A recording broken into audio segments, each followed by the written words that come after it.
साथ जिनकी ज्ञानवाणी से आज हम आपको दबान कर रहे हैं, उनकी स्वागत है। उनका आपसे जानना चाहेंगे मोक्ष जो कहा जाता है ये जीवन का लक्ष्य है, उनको कैसे? बहुत अच्छा। मोक्ष बहुत सुंदर प्रश्न है। मोक्ष क्या चीज़ है? ये सभी का जो लक्ष्य होता है और सभी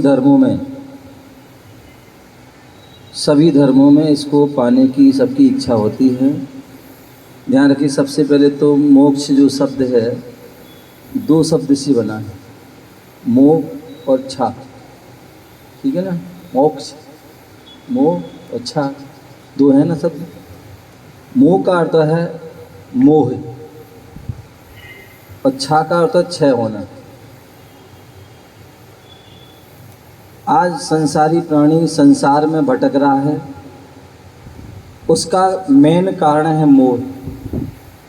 मोह बोल दीजिए, प्रेम बोल दीजिए, राग बोल दीजिए, स्नेह बोल दीजिए, ये सब एकार्थवाची हैं। कहने का तात्पर्य कि जो मोह है, एक माँ को अपने बेटे से मोह होता है, बेटे को माँ से मोह होता है, एक जो है पत्नी को जो है पति से मोह होता है, आपस में एक बहन को भाई से मोह होता है। और ये जो मोह जो है प्रगाढ़ मोह होता है और प्रकृष्ट मोह होता है, उत्कृष्ट मोह होता है। और इस उत्कृष्ट जब मोह होता है तो यह मोह जो क्या होता है, व्यक्ति को जो है दुर्गति की ओर ले जाता है। क्यों? क्योंकि व्यक्ति कहते मोह में अंधा हो जाता है। जैसे प्रेम में अंधा हो जाता है ना व्यक्ति, तो फिर वह सब कुछ भूल जाता है। उसी प्रकार व्यक्ति मोह में जब वो ग्रसित हो जाता है तो अंधा हो जाता है, फिर उसे अच्छा बुरा आदि का ज्ञान नहीं होता। जैन धर्म में उदाहरण मिलता है,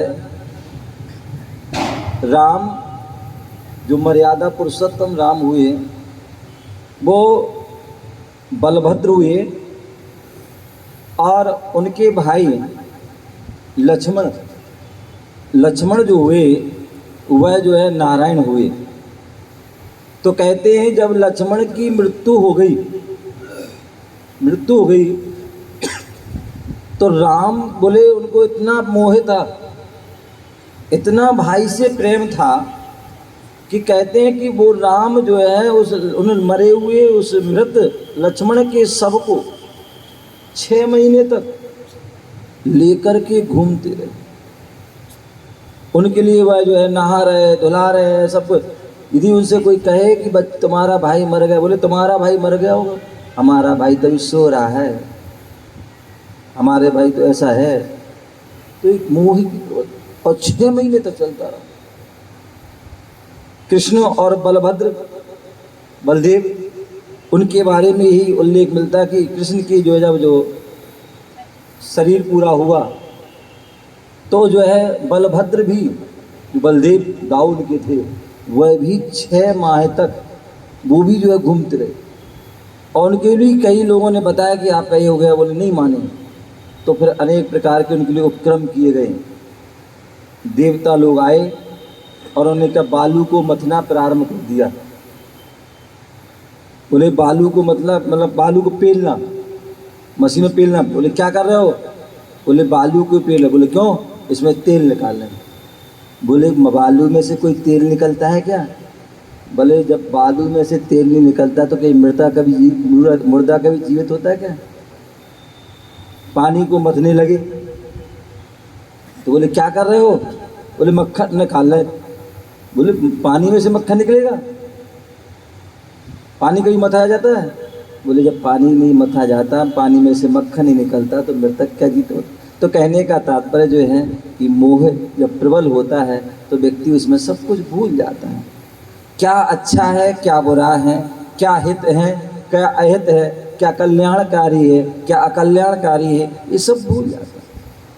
इसलिए जो हमारे तीर्थंकर होते हैं, परमात्मा होते हैं, वह अपने जो स्वयंभू होते हैं, वो स्वयंभू मतलब जिन्हें स्वयं से ज्ञान होता है, दिव्य ज्ञान के धारी होते हैं। 3 ज्ञान के धारी, मति ज्ञान, शुद्ध ज्ञान, ऐसे विशेष ज्ञान के धारी, छायक सम्यक दर्शन के धारी। उन्हें उससे बोध होता है, उन्हें उससे ज्ञान होता है कि जो है ये मोह जो है हमें संसार में घुमाएगा, संसार में दुख प्रदान करेगा। यदि हमें जैसे बोले एक चोर होता है, अभी जैसे हमारे संगीतकार बता रहे थे, आचार्य मानतू महाराज को जेल में बंद कर दिया, हथकड़ी लगा दी। किसी को बंद करना, किसी को बांधना, किसी को जकड़ना अच्छा नहीं लगता है, वह छूटना चाहता है और छूट जाता है तो हम कहते हैं मुक्त हो गया।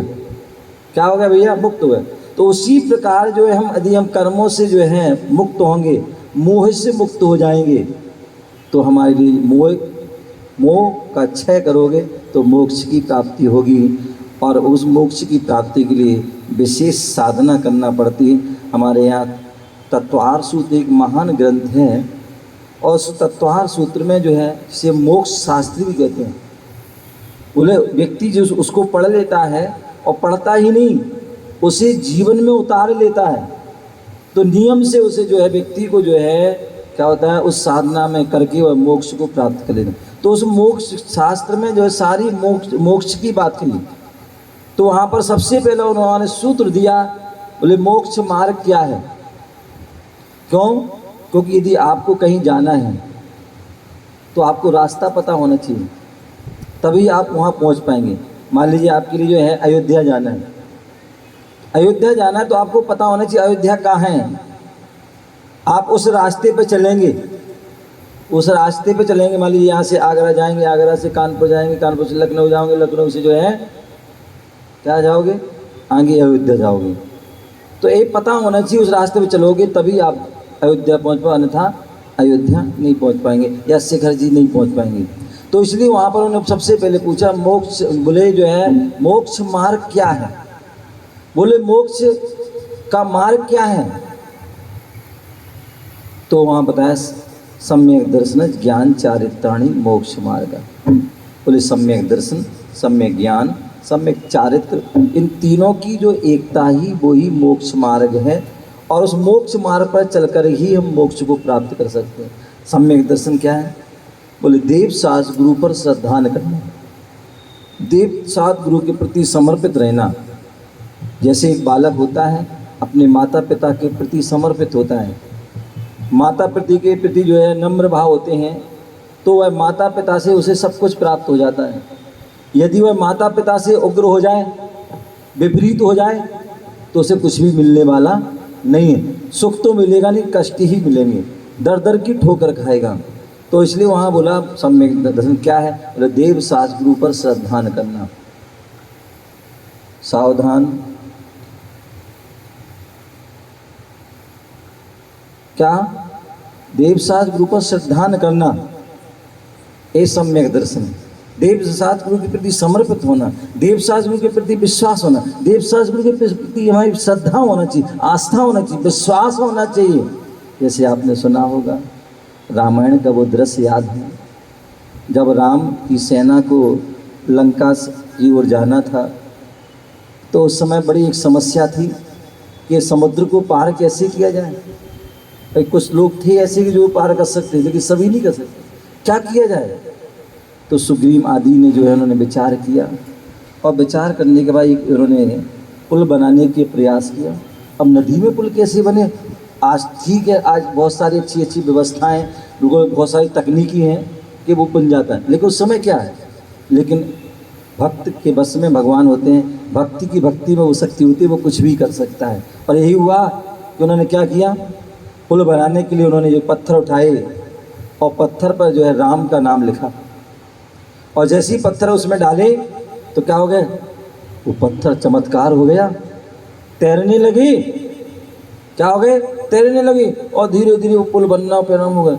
जब राम के पास खबर गई कि नदी में पत्थर तैर रहे, पुल बनना प्रारंभ हो, उन्होंने छुप के देखा क्या कर रहे हैं ये लोग। तो उन्होंने देखा जो है हनुमान जी और सुग्रीव जी, अंगद और नील आदि क्या कर रहे हैं, बोले पत्थर उठा रहे हैं और राम लिख रहे हैं और उसमें डाल रहे हैं। तो उन्होंने कि चलो अपन भी ऐसा करके देखें, क्या करें, अपन भी करके देखते हैं ऐसा। उन्होंने उठाया और पत्थर को डालने लगे, और जैसे ही वो डालने लगे हनुमान ने हाथ पकड़ लिया, भगवान गुस्ताखी माफ हो, ये आप काम ना करें, क्या? बोले एक काम ना करें। बोले क्यों? बोले आपका पत्थर डूब जाएगा और मेरी बेइज्जती हो जाएगी।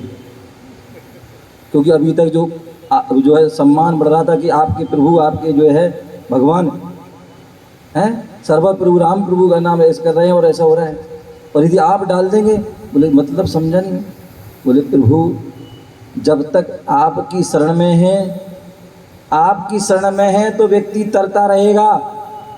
आप जब तक सब भक्तों का हाथ पकड़े हुए हैं, जब तक आपका सहारा है, जब तक आपका अवलंबन है, तब तक तो व्यक्ति तर जाएगा। लेकिन जैसे ही आपके हाथ से छूट गया तो फिर दुनिया का कोई व्यक्ति उसको बचा नहीं सकता। तो कहने का तात्पर्य वहाँ श्रद्धा की बात की थी। तो देव साधु पर श्रद्धा करना सम्यक दर्शन है, और शास्त्रों को पढ़ना या गुरुओं से ज्ञान प्राप्त करना वह, और भी वो भी सम्यक ज्ञान, समीचीन ज्ञान है, और वह जो है सम्यक ज्ञान है। और जो व्रत नियम संयम को धारण करना वो सम्यक चारित्र है। और ऐसे उस तीनों को धारण करते हैं। और तीनों कौन धारण करते हैं? तीनों को विशेष रूप से मुनिराज, जो दिगंबर मुनिराज हैं वो रत्नात्रय के धारी हैं। क्या है? वो रत्नात्रय के धारी हैं, क्योंकि उन्होंने महाव्रत आदि धारण किए हैं। इसलिए वो मुख्य रूप से मोक्ष मार्ग के जो है, यदि मार्गी हैं तो कौन है? मोक्ष मार्गी कौन है? मोक्ष के इच्छुक कौन है? मोक्ष को उनको सबसे पहले प्राप्त किसको होगा? मुनिराज को, क्योंकि वो रत्नात्रय को धारण करने वाले। श्रावक उनके अनुचर हैं, उनके जो है बताए हुए मार्ग पर जो है अपनी शक्ति के अनुसार धारण करते हैं, तो वो परंपरा से जो है मोक्ष जाते हैं। लेकिन मुनिराज रत्नात्रय के धारी हैं। तो कहने का तात्पर्य कि जो सम्यक दर्शन, सम्यक ज्ञान, सम्यक चारित्र को धारण करता है वह मोक्ष मार्ग पर चलता है। और मोक्ष मार्ग पर चलता है तो विशेष तप को करता है, विशेष साधना करता है, विशेष ध्यान करता है। और ध्यान के माध्यम से, बोले जैसे एक अग्नि होती है, एक जो है काष्ठ अग्नि जिसे कहते हैं हम, एक जठराग्नि होती है, और एक जो है मतलब जो क्या बोलते हैं उद्राग्नि होती है। तो ऐसे जो है वो अग्नि होती हैं। तो उन अग्नि, बोले जो जठराग्नि है हमारे भोजन को पचाती है। अग्नि जो है सामान्य जो है वस्तु को जलाती है। तो बोले अग्नि जैसे जो है जलाती है, वैसी हमारी ध्यानाग्नि एक ध्यानाग्नि है। और ध्यानाग्नि के माध्यम से जो क्या होता है, सारे कर्मों को वह जलाते हैं। और जैसे कर्मों को जलाते हैं, मोह आदि कर्मों को, वैसे ही मोक्ष की प्राप्ति होती है। और इसीलिए जो है जैन धर्म में, और जैन धर्म में ही क्या सभी धर्मों में यथायोग अपनी अपनी विधि के अनुसार वह भी जो है उस मोक्ष को पाने के लिए, कहीं मोक्ष कहा जाता है, कहीं पर वैकुंठ कहा जाता है, कहीं पर और भी अनेक अनेक नामों से जाना जाता है। तो सभी का यही प्रयास होता है कि मुझे मोक्ष की प्राप्ति हो, क्योंकि मोक्ष में जहाँ एक बार पहुँच गया व्यक्ति, फिर वहाँ व्यक्ति का जो है जन्म मरण आदि नहीं होता है, सारे दुखों से जो उसकी मुक्ति हो जाती है। ऐसे उस मोक्ष को पाने के लिए हम सभी को प्रयास करना चाहिए।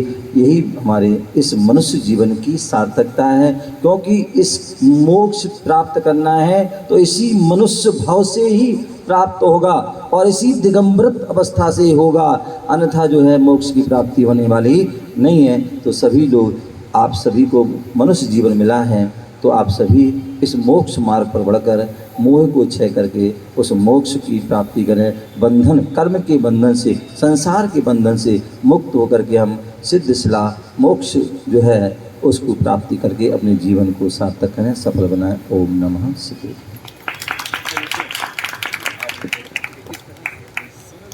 वाणी से आज आप मोक्ष का सरल सम्मान होता है। इस तरह की न्यूज़ पे देख रहे हैं, स्टडी को वीडियो का तो शेयर कीजिएगा। नमस्कार।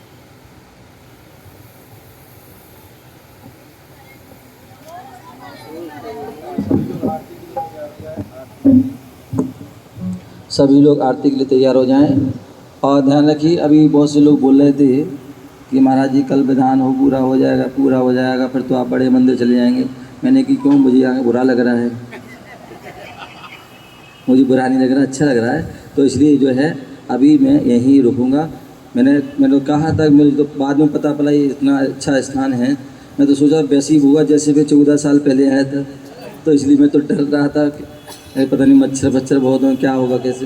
लेकिन यहाँ तो बहुत अच्छा लग रहा है, बहुत अच्छा साधना में आनंद आ रहा है। और अभी जो है संबित शिखर की पूरी रचना, तो यहाँ पर वहाँ नहीं जा पा रहे तो कम से कम अपने यहीं ध्यान करेंगे और तो यहीं रहेंगे। और लगभग जो है 11 तारीख तक तो कम से कम अभी विचार बनाया है, क्योंकि 11 तारीख को रक्षाबंधन भी है। और रक्षाबंधन पर जो है यहीं पर श्रीनाथ भगवान की जो है टोंक कहाँ पर है, ये है संकलकूट, जहाँ पर श्रीनाथ भगवान की प्रतिमा विराजमान है। तो हम सभी जो है श्रीनाथ भगवान का जो रक्षाबंधन के दिन यहीं पर भव्य रूप से पूजन अर्चना करेंगे और उनकी जो है लड्डू आदि चढ़ाएंगे। तो 11 तारीख तक तो अभी यहीं है। आप सभी जो है अपनी भक्ति लाभ लें और अपनी पुण्य का अर्जन करें। ओम नमः शिवाय। ओम बोले पंच परमेष्टि भगवान ने की जय, बोले देवादिनाथ भगवान ने की जय, चिंतामणि पार्श्वनाथ भगवान ने की जय, महावीर भगवान ने की जय, बोले परम पूज गणाचार्य विराग जी महाराज की जय, बोले परम पूज 108 विश्व जी महाराज की जय। कल विधान के उपरांत निर्माणी पूजन, गुरु पूजन, उसके बाद में यज्ञ होगा। वो यज्ञ में जिनको बैठना है वह पूर्ण स्नान करके आएंगे, काले वस्त्र इत्यादि नहीं पहन करके आए। ऐसे सभी अवकर अपनी क्रियाओं से आए, पूर्ण शुद्धि से कल यज्ञ में बैठ सकते हैं। जी नेल पेंट और बोल दो। वो तो सबको पता है, शुद्धि का मतलब है नेल पेंट, लिपस्टिक इत्यादि। यह जो लगा करके आएंगे तो उनको पता है कि पंडित जी क्या करते हैं, बाहर ही बिठा देंगे। हाँ चलिए आरती कहाँ है? ओम सभी लोग ध्यान रखिए। पंडित जी ने आपको बता दिया है कि जो आज हमारी इस विधान की 16 पूजन लगभग हो चुकी हैं। बाकी जो पूजन लगभग 8 या जो 10 पूजन हैं वो पूजन होगी। उसके बाद जिनवाणी और गुरु पूजन होगी और उसके बाद हवन होगा। ध्यान रखिए, जो विधान में बैठे हैं वो तो हवन करेंगे ही, और उसके बाद जो भी और भी व्यक्ति जो अपने जीवन में विघ्न बाधाओं अनेक प्रकार के कष्टों को दूर करना चाहते हैं, अपनी जो है सर्व कार्य की सिद्धि करना चाहते हैं, तो वह विश्व में शांति हो, और तो उसके लिए यहाँ पर विश्व शांति महायज्ञ होगा। तो इसलिए सभी लोग ध्यान रखिए, जो विधान में बैठे हैं वे तो अपने जो है ड्रेस है ही उनकी, धोती दुपट्टा और साड़ी आदि। इसके अलावा जो भी जो है विधान में बैठना, चाहे बच्चे हों, महिलाओं, पुरुष हों, वह सबकी जो है ड्रेस ध्यान रखिए। पुरुष हों में चाहे बच्चे हों, चाहे जो पुरुष हैं, उन सभी को धोती दुपट्टा पहनना अनिवार्य है। महिलाएं, बहनें, उनके लिए पीली साड़ी आदि पहनना अनिवार्य है। बिना उसके आपको जो है हवन में या उसमें पूजन आदि में, मैंने पहले दिन आपको बता दिया था, और सबको जो नहीं थे उनको अलग कर दिया था। तो इसलिए कल भी आपको अलग कर दिया जाएगा, आपको बुरा ना लगे। इसलिए सभी लोग ध्यान रखें कि जो ड्रेस में ही यहाँ पर आए, किसी प्रकार की जो कोई सूतक पातक आदि ना हो, किसी प्रकार की कोई अशुद्ध आदि का समय ना हो, तो उसका भी ध्यान रखें। और भी जो है अनेक प्रकार से जो है क्या शुद्ध कपड़े आदि भी, या नैन पाले लिपस्टिक और भी अशुद्ध कोई वस्तु ना हो, इस सारी बातों का ध्यान रखें।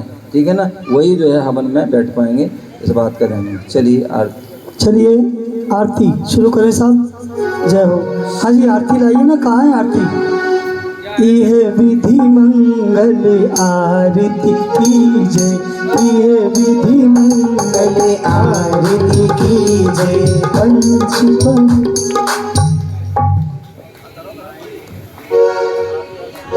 यह विधि मंगल।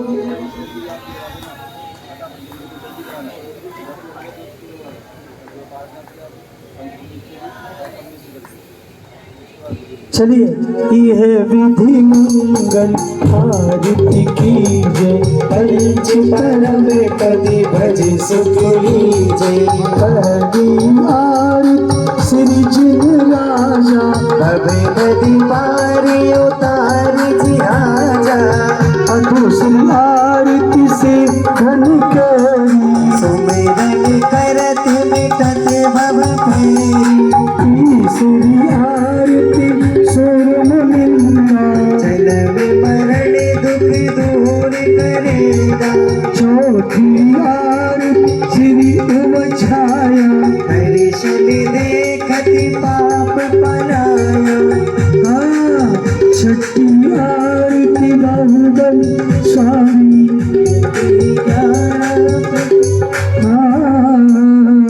अब सब वृक्ष करके आरती करिए। हाँ, इसके पार्श्वनाथ भगवान भी विराजमान। अच्छा पार्षनाथ भगवान की चलिए। चिंतामणि पारसना आज थारी आरती उतारो, चिंतामणि पारसना आज थारी आरती उतारो, चिंतामणि पारसना